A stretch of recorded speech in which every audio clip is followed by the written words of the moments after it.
السلام عليكم ورحمة الله وبركاته. الفيديو تاع اليوم راح يكون الجزء الثاني من لا ممبران بلازميك. راح نشوفوا فيه لي بروتين ممبرانيير ونتعرفوا على الدور تاع كل بروتين ولي غلوسيد ممبرانيير، ومن بعد نشوفوا بروبريتي جينيرال دي موليكول داديرونس و برينسيبال فامي دو موليكول داديرونس، وراح نتعرفوا على لو ترونسبور ممبرانيير. قبل ما نبدا ما تنسوش تشتركوا معايا في القناة وتفعلوا زر الجرس ليصلكم كل جديد، واذا ما فهمتوش كاش حاجه خلوها لي في التعليقات وتبارطاجوا. نبدو بلي بروتين ممبرانيير. بصح حاجه الاولى خصنا نفهموا بلي لابيكوش ليبيديك هي البنيه الاساسيه تاع الاغشيه البيولوجيه، وهي نفسها البروتينات اللي تقوم بمعظم الوظائف تاع لا ممبران. Les protéines membranières ont des rôles bien spécifiques. معناه أن بروتينات الغشاء عندها أدوار محددة. En ceux de la double couche phospholipidique داخل الطبقة الفوسفوليبيدية المزدوجة. كاين اللي يلعب دور ريسبتور متلقي، ترانسبورتور الناقلات، وكاين اللي مسؤول عن الالتصاق بين الخلية والخلية ولا الخلية والهيكل الخلوي لخلية أخرى، هادو سموهم أديرونس سيلولير. وكاين كاتاليز أنزيماتيك اللي يلعبوا دور التحفيز الأنزيمي، وكاين ميساجي انتراسيلولير يلعبوا دور الرسل بين الخلايا.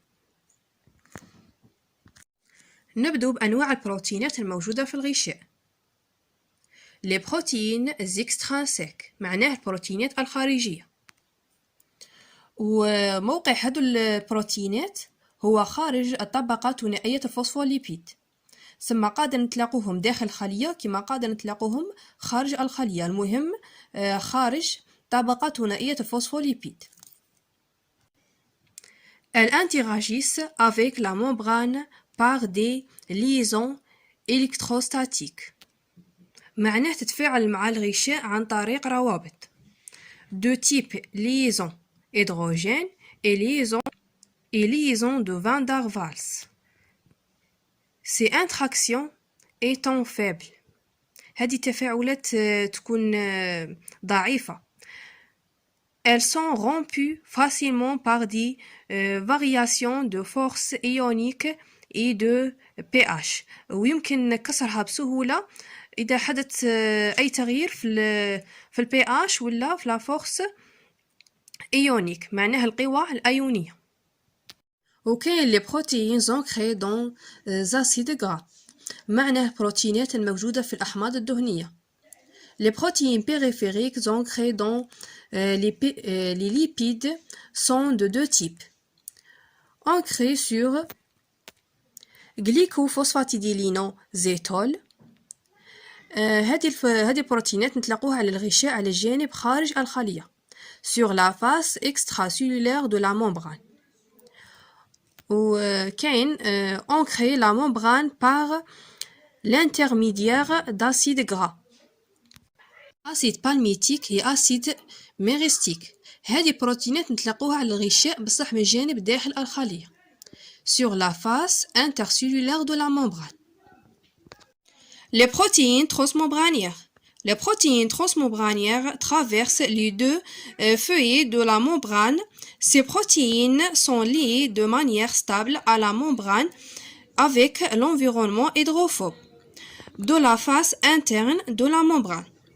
معناه هادو البروتينات الطبقتين تاع الغشاء يخترقوهم في زوج، وزيد ترتبط مع الغشاء بشكل ثابت بصح من جهة ولا مع البيئة الكارهة للماء، يعني السطح الداخلي للغشاء. ودروك نشوفوا لي غلوسيد ممبرانيير. لا غروند ماجوريتي دي غلوسيد ممبرانيير تكون على شكل غليكوبروتين، وجزء صغير يكون على شكل غليكوليبيد. Ces molécules sont présentes exclusivement dans la monocouche non cytosolique de la bicouche lipidique.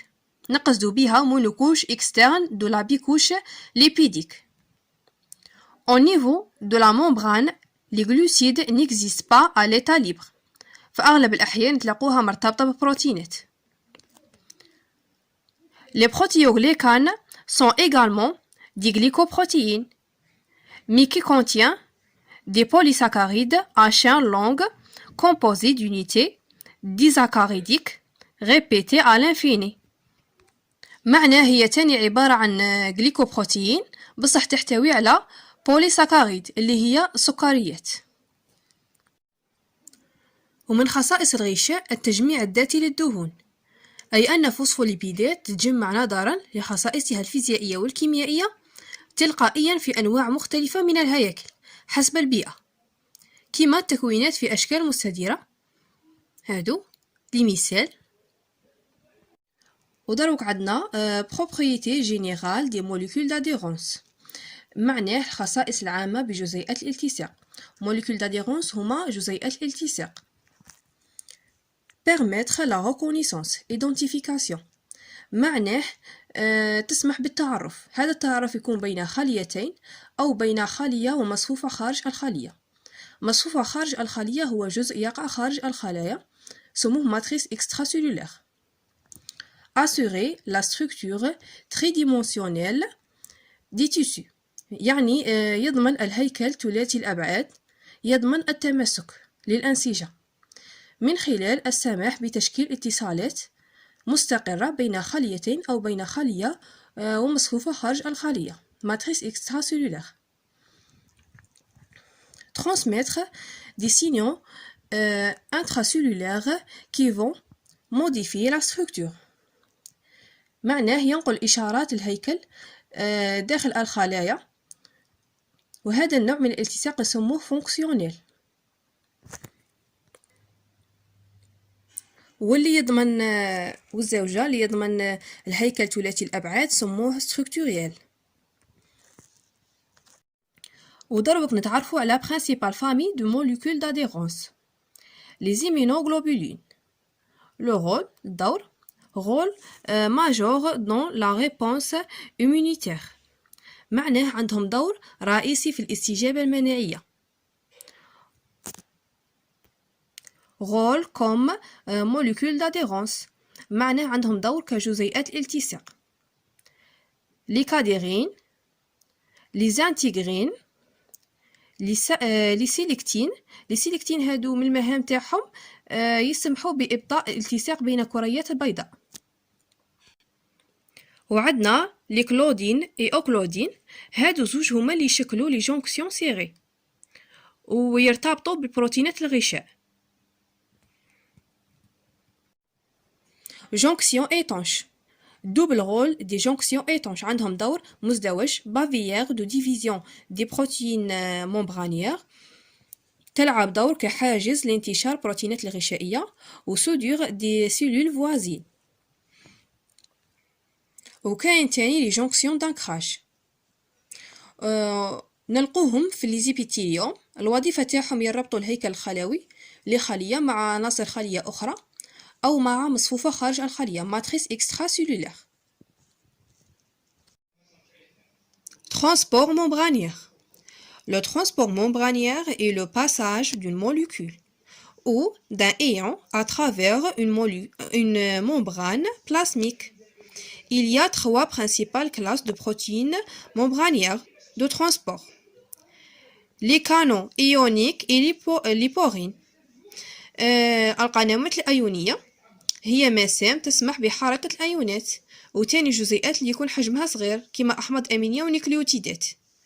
لي كو ترانسبورتور، وعندنا لي بومب المضخات.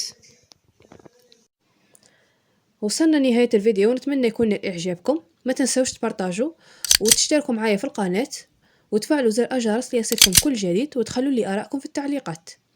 والملخصات اللي نشرح بهم هنايا في اليوتيوب غادي نخليهم لكم على صفحتي بالفيسبوك أو حسابي بالإنستغرام، الرابط بصندوق الوصف.